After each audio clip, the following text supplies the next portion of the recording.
SK banquet hall, Central Bank के सामने, main road, Maripur, Muzaffarpur का एकमात्र बैंक्वेट हॉल है जहां आप बर्थडे पार्टी से लेकर शादी विवाह तक का कर सकते हैं आयोजन। 2500 स्क्वायर फीट का 3 बड़ा हॉल। एसके बैंक्वेट हॉल में seminar, wedding ceremony, kitty party या बर्थडे पार्टी के साथ अन्य आयोजन को किया जा सकता है। 24 घंटे बिजली पानी के अलावे पार्किंग और लिफ्ट की सुविधा है उपलब्ध। फुल्ली एयर कंडीशन इस बैंक्वेट हॉल में 1 2 नहीं 18 बाथरूम और कई कमरे हैं उपलब्ध। बेहतरीन लाइट से सुसज्जित एसके बैंक्वेट हॉल बुक करने के लिए आज ही संपर्क करें 7005576759 8259954791। Basement parking, first floor hall, second floor hall, third floor room, fourth floor hall. Area wise एक फ्लोर का एरिया 2500 स्क्वायर फीट है। फर्स्ट फ्लोर का, सेकेंड फ्लोर का भी सेम है, थर्ड फ्लोर का भी सेम है, फोर्थ फ्लोर का भी सेम है। इस मैरिज के लिए सबसे अच्छा है क्योंकि बड़ा एरिया, आप चाहे तो 1000 आदमी का भी पार्टी इसमें कर सकते हैं, 500 का भी कर सकते हैं, 200-100 का भी करना हो, कोई बर्थडे करना हो, कोई भी पार्टी करना हो तो आप इसमें आराम से कर सकते हैं क्योंकि 3 हॉल है एक साथ में, तो आप बड़ा से बड़ा भी पार्टी इसमें कर सकते हैं।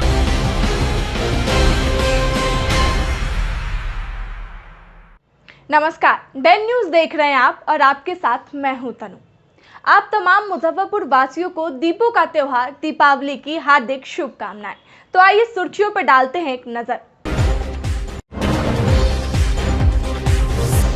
शहर में एक साथ 2 शव मिलने से इलाके में सनसनी, हत्या की जताई जा रही है आशंका।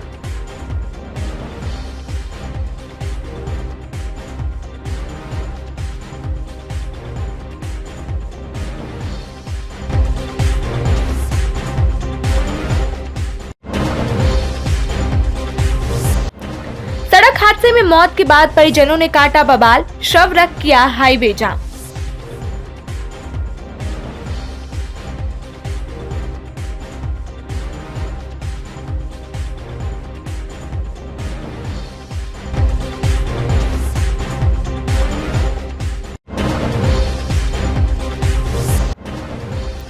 और देश भर के साथ साथ मुजफ्फरपुर में भी दीपावली की धूम, जगमग हुआ शहर।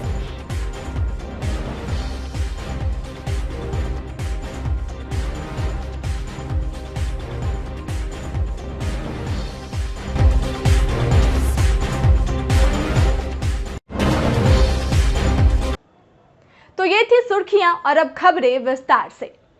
मुजफ्फरपुर में 2 अलग अलग जगहों पे बुधवार को अचानक से शव मिलने पे पूरे इलाके में सनसनी फैल गई। मौके पे भारी संख्या में लोगों की भीड़ जुट गई।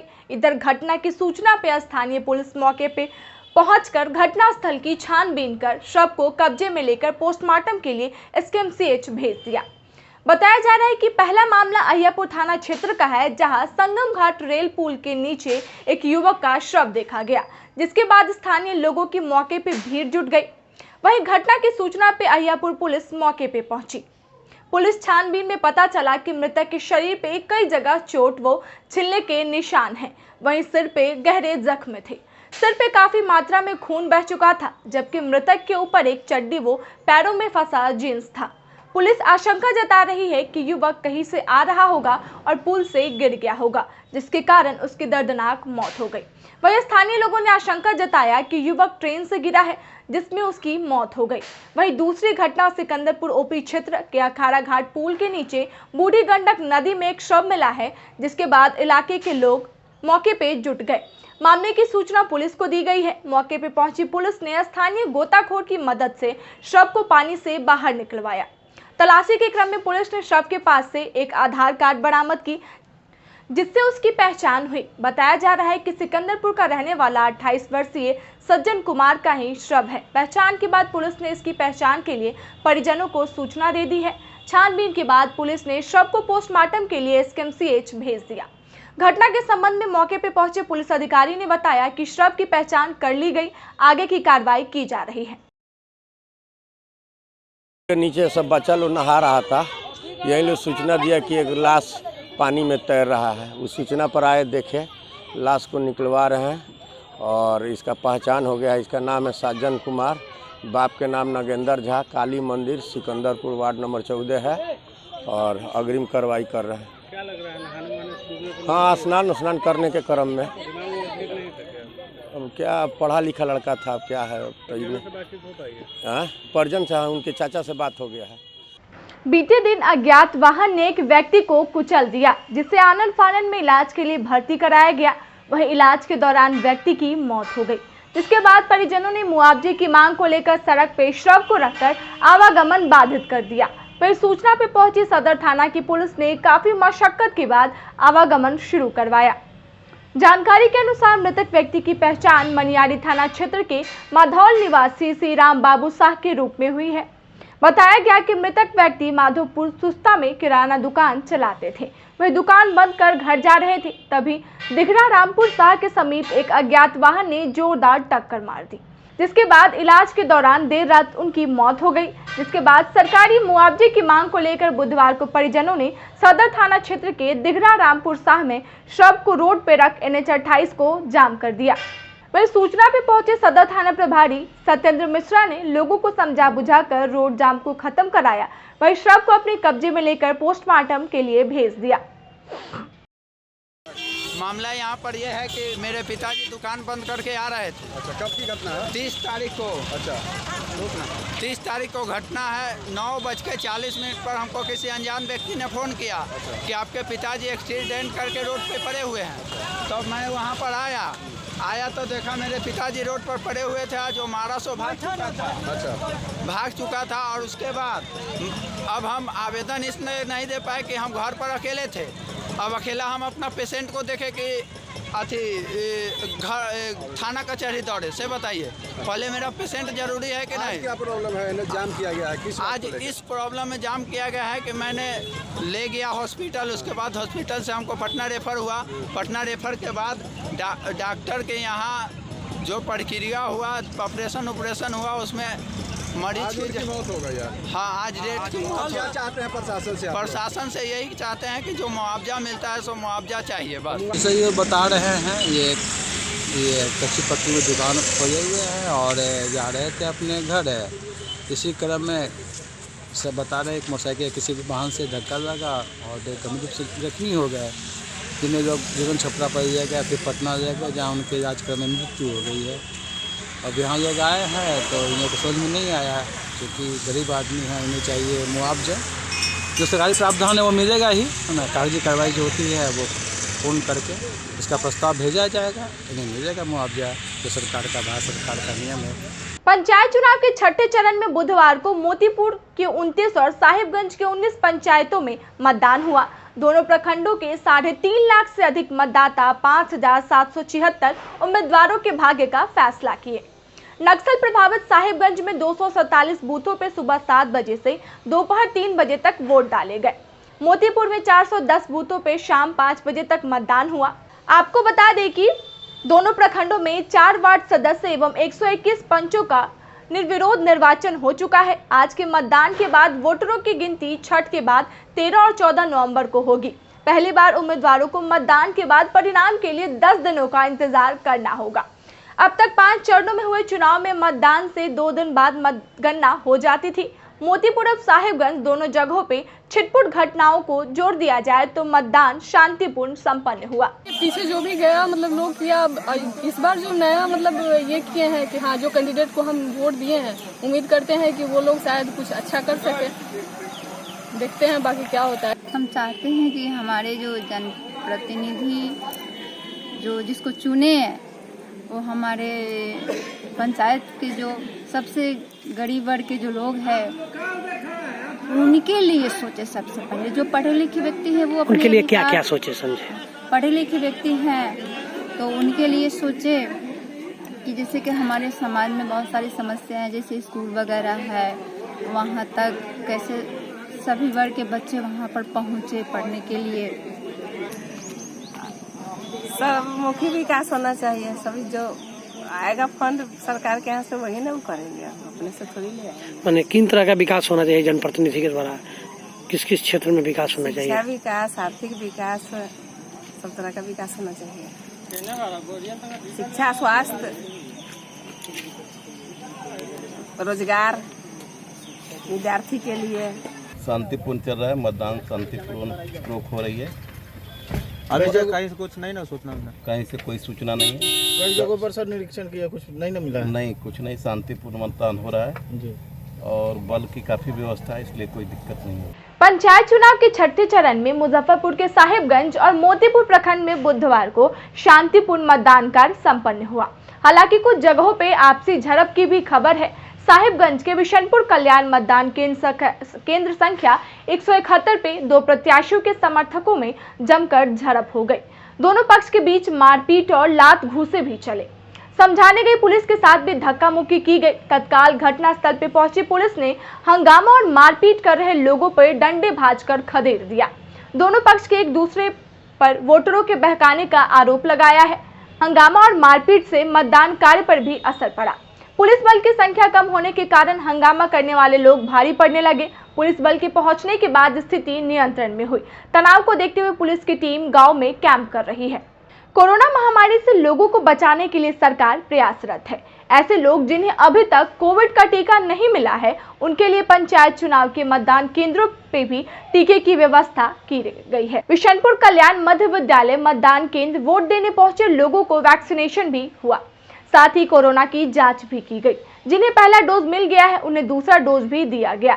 सरकार के इस कार्य को ग्रामीण ने खूब सराहा है।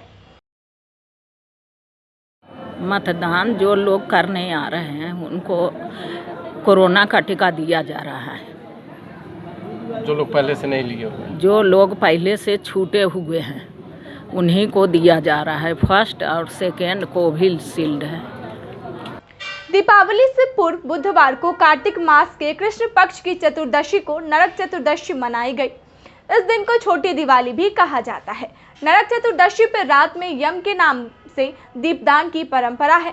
यम के लिए आटे का चौमुखा दीप बनाकर घर के मुख्य द्वार पर रखकर जलाया जाता है। घर की महिलाएं रात के समय दीपक में तिल का तेल डालकर 4 बत्तियां जलाती हैं। दीपक का मुख दक्षिण दिशा की ओर रखा जाता है। मान्यता है कि नरक चतुर्दशी के दिन जिस घर में दीपदान किया जाता है वहां लोगों को अकाल मृत्यु का भय नहीं सताता है। इसके अगले दिन यानी गुरुवार को दीपोत्सव मनाया जाएगा। इस दिन घर, प्रतिष्ठान और मंदिरों में धन और वैभव की देवी माता लक्ष्मी, रिद्धि सिद्धि के स्वामी भगवान गणेश और मां काली की पूजा अर्चना की जाएगी। इधर दिवाली पर पूजन को लेकर लक्ष्मी चौक स्थित मां महालक्ष्मी गणेश मंदिर को फूलों एवं रंग बिरंगी लाइटों से सजाया गया है। इस अवसर पे 3 क्विंटल लड्डू के साथ किशमिश एवं मखाना का महाभोग मां लक्ष्मी एवं गणेश को अर्पण किया जाएगा।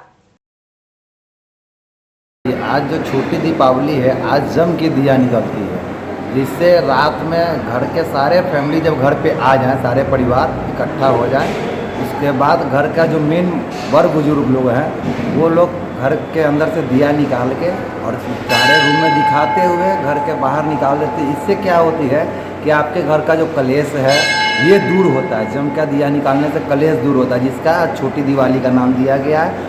आज के दिया जलाने के बाद ही कल का परंपरा है, तो कल पूर्ण रूप से लोग जलाते हैं। पूरे आज का जो कलेश निकलेगा उसके बाद फिर लक्ष्मी के वास के लिए कल लक्ष्मी गणेश का पूजा करके और फिर दीप दिखाते हैं, दीप जलाते हैं। दीपावली का त्योहार गुरुवार को है, जिसे लेकर बाजार में ग्राहकों की भीड़ बढ़ती ही जा रही है। दीपावली को लेकर लोग जमकर खरीदारी कर रहे हैं। वहीं पटाखों की भी बिक्री खूब हो रही है।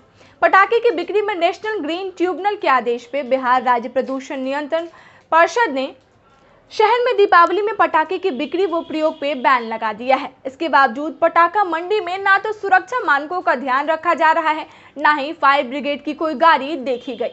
ग्रीन पटाखों की आड़ में साधारण पटाखों की जमकर बिक्री हुई।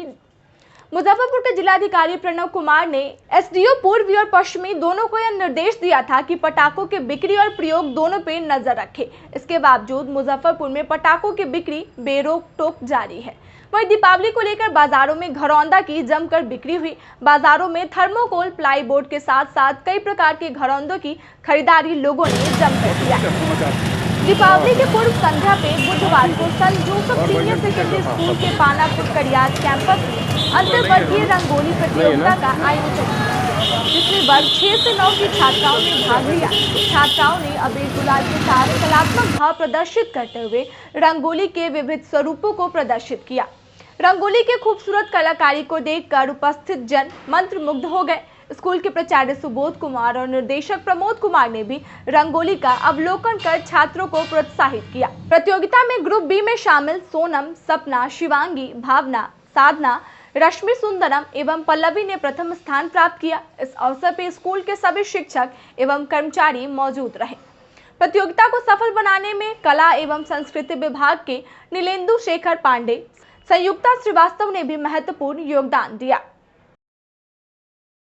पहले तो हम लोग प्लानिंग किया है कैसे कैसे बनाए, सब व्यक्ति को बोले कि आप ये कलर लाए, ये कलर लाए, और फिर हमने डिज़ाइन अपने बहुत सारे रंगोली के डिज़ाइन को देख के और पैटर्न समझ के एक परफेक्ट रंगोली का निर्माण किया। और उसी प्रकार मैंने सारे अपने रंगोली बनाए।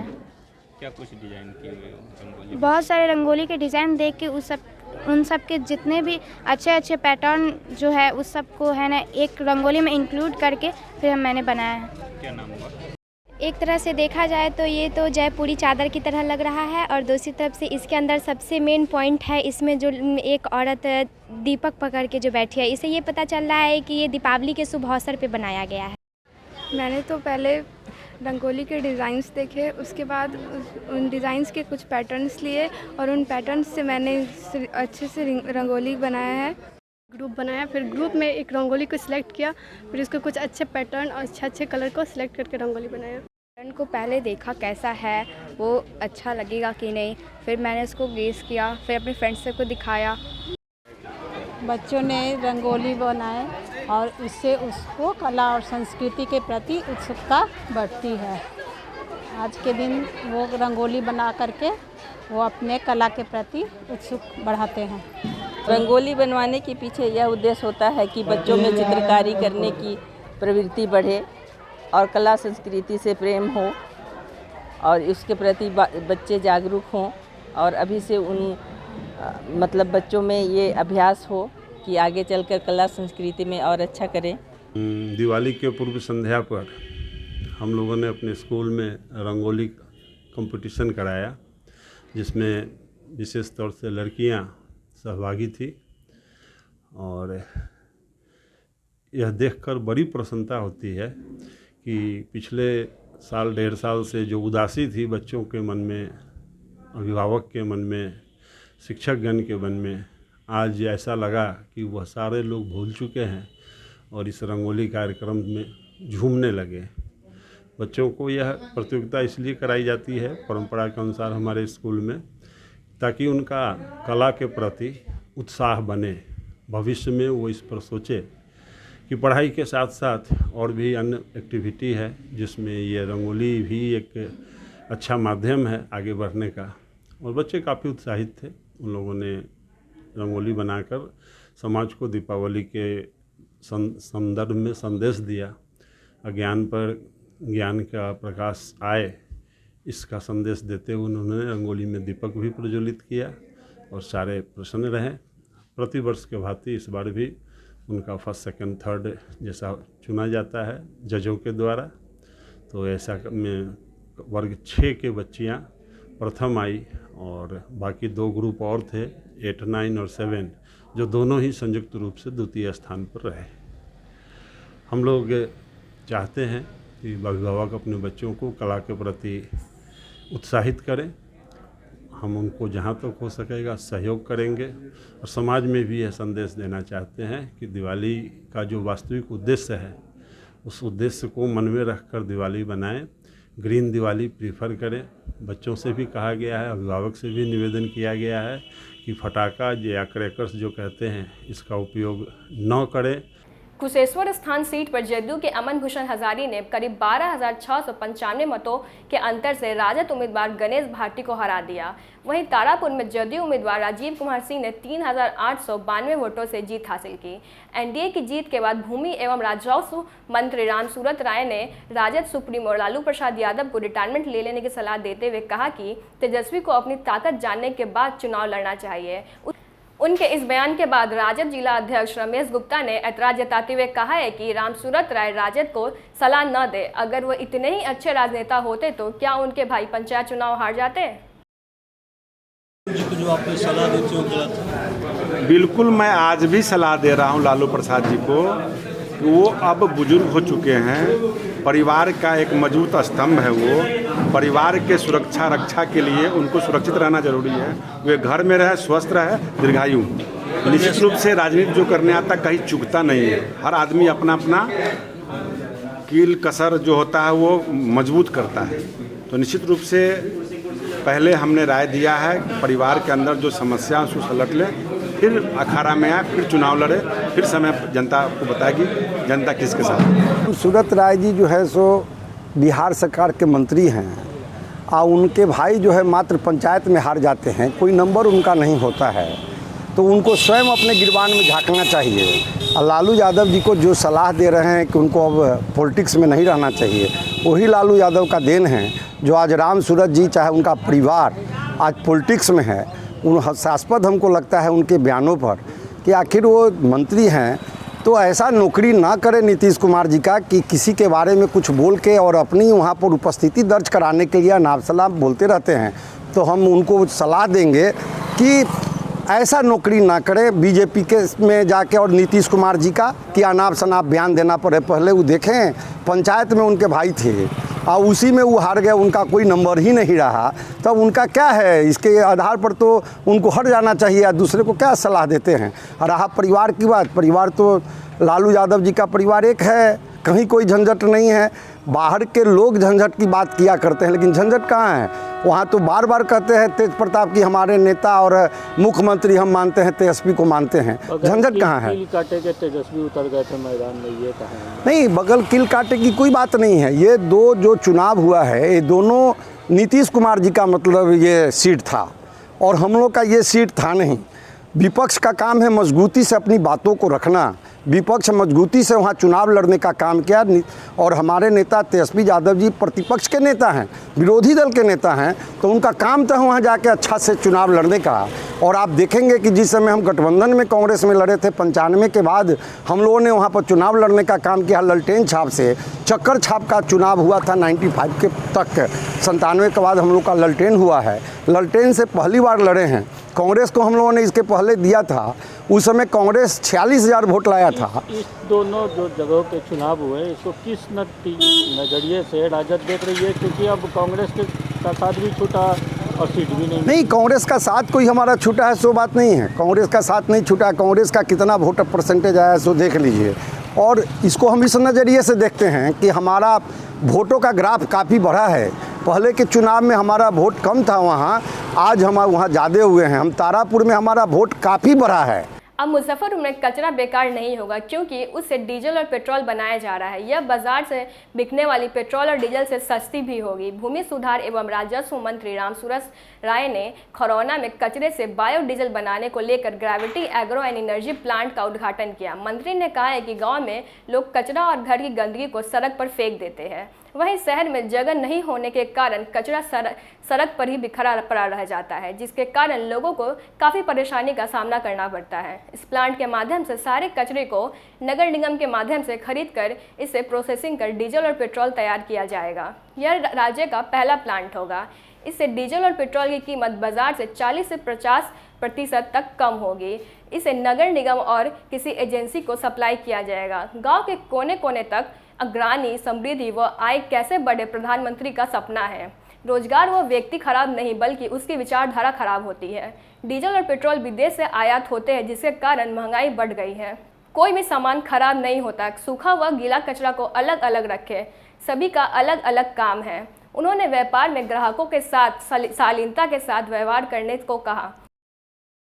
क्या आपने सोचा है कि इसकी बिक्री आप कैसे करेंगे? कोई इसकी बिक्री को लेकर हमने लोकल मार्केट को जब कांटेक्ट किया और जब लोकल मार्केट में हमने इसके अलग अलग कंटेंट्स को देखा कि हम कहाँ कहाँ इसको सेल कर सकते हैं, तो जितना हमारा उत्पादन नहीं है उससे लगभग 2 गुने से ज़्यादा हमारे पास डिमांड आ चुकी है। अलग अलग इंडस्ट्री जो डीज़ल का इस्तेमाल करती है, वहाँ के जो अधिकारी लोग हैं उन्होंने हमसे कांटेक्ट किया कि हम अपने डीज़ल का सप्लाई उनके पास करें, और नगर निगम मुजफ्फरपुर ने भी हमारी काफ़ी मदद की है, जिससे हमने नगर निगम से भी टाई अप किया है कि जो यहाँ इस डीज़ल यहाँ तैयार होगी। इसका आज एक जीता जागता गवाह मेरे मुजफ्फरपुर बिहार का शायद मेरा ये पहला प्लांट लगता है जो आत्मनिर्भर भारत कैसे बनेगा, आत्मनिर्भर बिहार कैसे बन रहा है, उसके एक स्टार्टअप के तहत 25 लाख रुपए के सरकार का जो योजना था, लोन था, उसे लेकर DIC से,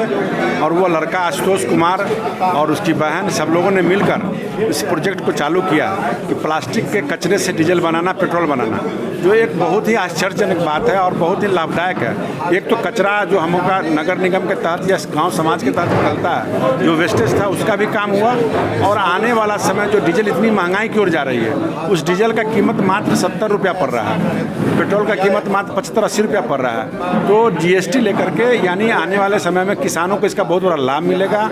ट्रैक्टर के जुताई में, पानी के पटवन में और छोटे छोटे उद्योगों को में जो लागत अभी 100 से ऊपर डीजल का रेट है, उसमें एक राहत मिलेगा और लोगों को बेनिफिट, आमदनी बढ़ेगा। तो कहीं ना कहीं रोजगार के प्रति और लाभ के प्रति यह काम वरदान साबित हुआ है। और मैं आग्रह भी करना चाहता हूँ अपने युवाओं से, ये प्रधानमंत्री का जो स्टार्टअप योजना है उसके तरह लेकर के गाँव में कुटीर उद्योग लगा के आप लाभ ले सकते हैं। बुधवार को जिला परिषद मार्केट स्थित भाजपा जिला कार्यालय में बिहार भाजपा के संस्थापक कैलाशपति मिश्र की 9वीं पुण्यतिथि पर श्रद्धांजलि सभा का आयोजन किया गया। कैलाशपति मिश्र के तस्वीर पर मंत्री रामसूरत राय, पूर्व मंत्री सुरेश कुमार, विधायक केदार प्रसाद गुप्ता, भाजपा जिला अध्यक्ष रंजन कुमार सहित कई भाजपा नेताओं ने पुष्प अर्पित कर श्रद्धा सुमन अर्पित किया। श्रद्धांजलि सभा के आयोजन के बाद जंग संघ काल के वरिष्ठ भाजपा कार्यकर्ताओं का सम्मान अंग, वस्त्र और फूल देकर किया गया। सम्मान समारोह के पश्चात बिहार सरकार के भूमि सुधार एवं राजस्व मंत्री रामसूरत राय ने बताया कि बिहार के सभी जिला कार्यालयों में कैलाशपति मिश्र की 9वीं पुण्यतिथि मनाई जा रही है। परम आदरणीय श्रद्धेय कैलाशपति मिश्र जी की 9वीं पुण्यतिथि है, और इस पुण्यतिथि को मनाने के लिए पार्टी ने पूरे बिहार के अंदर निर्णय लिया और सभी जिला मुख्यालय पर यह कार्यक्रम हो रहा है। उसी कार्यक्रम के तहत मैं यहाँ हूँ और इसके बाद पुनः 1:30 बजे से हाजीपुर का यह कार्यक्रम है, वहाँ करूँगा। और जो हमारे परम आदरणीय कैलाशपति मिश्र जी का जो उद्देश्य था, जो उनका पार्टी के प्रति, समाज के प्रति जो धारणा था, वैसे युवाओं को बताना है कि वो क्या चाहते थे। समाज के अंदर समरसता चाहते थे, सबका विकास चाहते थे, सबका साथ चाहते थे। तो वैसे हमारे पुराने पार्टी के लोगों ने उनके जीवनी पर प्रकाश डाला है, और अपने कार्यकर्ताओं से मैं आग्रह किया हूँ कि आप सब लोग भी कैलाशपति मिश्र बने, अपना काम करते हुए पार्टी का काम करना है, पार्टी का विस्तार करना है। इसी के रूप में आज हम लोग यहाँ बैठे हैं और यह कार्यक्रम कर रहे हैं। बुधवार को एक प्रयास मंच के द्वारा बहलखाना स्लम बस्ती में दीपावली के अवसर पर दीपावली के पूर्व हर घर दिवाली बच्चों की खुशहाली कार्यक्रम का आयोजन किया गया, जिसमें बच्चों के बीच फुलझड़ी, चॉकलेट, मोमबत्ती का वितरण किया गया। मंच के संस्थापक संजय रजक ने कहा कि दीपावली के आते ही बच्चों में खुशी रहती है, खासकर स्लम बस्ती के बच्चों में अलग ही उत्साह रहता है। इसी को देखते हुए मंच के द्वारा बहलखाना स्लम बस्ती में बच्चों के बीच यह सब वितरित किया गया। आज एक प्रयास मंच के द्वारा पुरानी गुदरी बहलखाना रोड एक प्रयास मंच कार्यालय स्थित बहलखाना स्लम बस्ती में बच्चों के बीच दीपावली के अवसर पर हर घर दीपावली बच्चों को खुशहाली कार्यक्रम का आयोजन किया गया। दीपावली आते ही बच्चों के अंदर एक अलग ही खुशी रहती है, खासकर स्लम बस्ती के बच्चों के अंदर। इसी को देखते हुए मंच के द्वारा बच्चों के बीच छुरछुरी, चॉकलेट व मोमबत्ती का वितरण किया गया। सामान पाकर बच्चे के अंदर काफ़ी उत्साह थी, काफ़ी एक अलग ही खुशी झलक रही थी। मंच के द्वारा लगातार शहर के स्लम बस्ती में शिक्षा के साथ साथ हर पर्व त्यौहार में बच्चों के बीच यह कार्यक्रम का आयोजन किया जाता है। और बुधवार को श्री नव युवक समिति ट्रस्ट एवं नागरिक मोर्चा के संयुक्त तत्वाधान में शहीद भगवान लाल स्मारक स्थल पर दीपोत्सव कार्यक्रम आयोजित किया गया, जिसमें दीप जलाकर एक दीप शहीदों के नाम जलाने की अपील शहरवासियों से किया गया। मौके पर मोर्चा के महासचिव मोहन प्रसाद सिन्हा, अधिवक्ता मुन्नी चौधरी, आलोक अभिषेक सहित कई लोग मौजूद रहे। दीप शहीदों के नाम कार्यक्रम का आयोजन हम लोग लगभग 25-30 वर्षों से कर रहे हैं। मुजफ्फरपुर में राष्ट्रीय स्वयंसेवक संघ आरएसएस के जिला प्रचारक माननीय नरेंद्र जी जब यहाँ पर रहते थे, पहले यहाँ संघ कार्यालय था शीतला गली सुदापट्टी में, अभी कलमबाग रोड में विशाल भवन का निर्माण हुआ है। और उस समय उनके प्रेरणा से, उनके नेतृत्व में हम लोग शहीद खुदीराम बोस स्मारक स्थल पर जाकर और एक दीप शहीदों के नाम कार्यक्रम का आयोजन कर घर के पहले हम लोग शहीद स्मारक पर दीपोत्सव का कार्यक्रम करते थे। उस समय शहीद खुदीराम बोस स्मारक भी उस ढंग का नहीं बना हुआ था और आज उन्हीं के प्रेरणा से आज तक लगभग 30 वर्षों से नागरिक मोर्चा, शहीद खुदीराम बोस स्मारक समिति शहीद स्मारक पर एक दीप शहीदों के नाम कार्यक्रम का आयोजन करती है। महापर्व छठ पूजा को ध्यान में रखते हुए न सिर्फ मुजफ्फरपुर बल्कि राज्य के करीब करीब सभी शहरों में लगातार मास्क का वितरण किया जा रहा है। युवा क्रांति रोटरी बैंक की ओर से बुधवार को छपरा शहर में मास्क का वितरण किया गया। संस्थान के संस्थापक इंजीनियर विजय राय ने कहा कि बिहार से बाहर रह रहे लोग इस महापर्व में अपने घर आते हैं। कोरोना महामारी अभी गया नहीं है, इसलिए इससे बचाव के लिए मास्क लगाकर रहने की जरूरत है। लोगों को जागरूक करते हुए उन्होंने कहा कि बेवजह भीड़ का हिस्सा ना बने, जरूरी कार्यों से ही बाहर जाए। 2 साल से इस महामारी में काफी लोगों को परेशानी का सामना करना पड़ा है, इसलिए इससे बचाव के लिए सभी को एकजुट होकर लोगों को जागरूक करने की जरूरत है। मास्क वितरण के दौरान बबाली सिंह, अमित, प्रतीक, संतोष, राशिद रिजवी, अंकित, आकाश सहित कई अन्य लोग साथ रहे। आप युवाओं को क्या संदेश देना चाहते हैं? सबसे पहले तो आप सभी को दिवाली और छठ पूजा की बहुत बहुत शुभकामनाएं युवा क्रांति रोटरी बैंक परिवार की तरफ से। और आपको पता है कि ये जो बिहार का हमारा काफ़ी महापर्व है छठ पूजा और दिवाली, इसमें काफ़ी लोग बाहर से आते हैं जो दूर दराज रहते हैं। तो कोरोना महामारी को ध्यान में रखते हुए सभी लोगों से एक गुजारिश है कि मास्क और सैनिटाइजर जरूर लगाएं, अन्यथा भीड़ ना करें, जरूरत पड़े तभी घर से बाहर निकलें और हर चीज़ों का ख्याल रखें, क्योंकि कोरोना महामारी गया नहीं अभी। उसी से बचाव के लिए सभी युवाओं से और सभी लोगों से संदेश देना चाहते हैं कि हर सरकार द्वारा गाइडलाइन का पालन जरूर करें और सभी हंसी खुशी पर्व को मनाएं। आज की खबरों में बस इतना ही। जाने से पहले एक बार फिर आप तमाम दर्शकों को डेन न्यूज परिवार की ओर से दीपावली की हार्दिक शुभकामनाएं। नमस्कार। SK banquet hall Central Bank के सामने मेन रोड माड़ीपुर मुजफ्फरपुर का एकमात्र बैंक्वेट हॉल है, जहां आप बर्थडे पार्टी से लेकर शादी विवाह तक का कर सकते हैं आयोजन। 2500 स्क्वायर फीट का 3 बड़ा हॉल। एसके बैंक्वेट हॉल में seminar, wedding ceremony, kitty party या बर्थडे पार्टी के साथ अन्य आयोजन को किया जा सकता है। 24 घंटे बिजली पानी के अलावे पार्किंग और लिफ्ट की सुविधा है उपलब्ध। फुल्ली एयर कंडीशन इस बैंक्वेट हॉल में 1, 2 नहीं 18 बाथरूम और कई कमरे हैं उपलब्ध। बेहतरीन लाइट से सुसज्जित एसके बैंक्वेट हॉल बुक करने के लिए आज ही संपर्क करें 7005576759 8259954791। Basement parking, first floor hall, second floor hall, third floor room, fourth floor hall. Area wise एक फ्लोर का एरिया 2500 स्क्वायर फीट है फर्स्ट फ्लोर का, सेकेंड फ्लोर का भी सेम है, थर्ड फ्लोर का भी सेम है, फोर्थ फ्लोर का भी सेम है। इस मैरिज के लिए सबसे अच्छा है, क्योंकि बड़ा एरिया आप चाहे तो 1000 आदमी का भी पार्टी इसमें कर सकते हैं, 500 का भी कर सकते हैं 200-100 का भी करना हो, कोई बर्थडे करना हो, कोई भी पार्टी करना हो तो आप इसमें आराम से कर सकते हैं, क्योंकि 3 हॉल है एक साथ में, तो आप बड़ा से बड़ा भी पार्टी इसमें कर सकते हैं।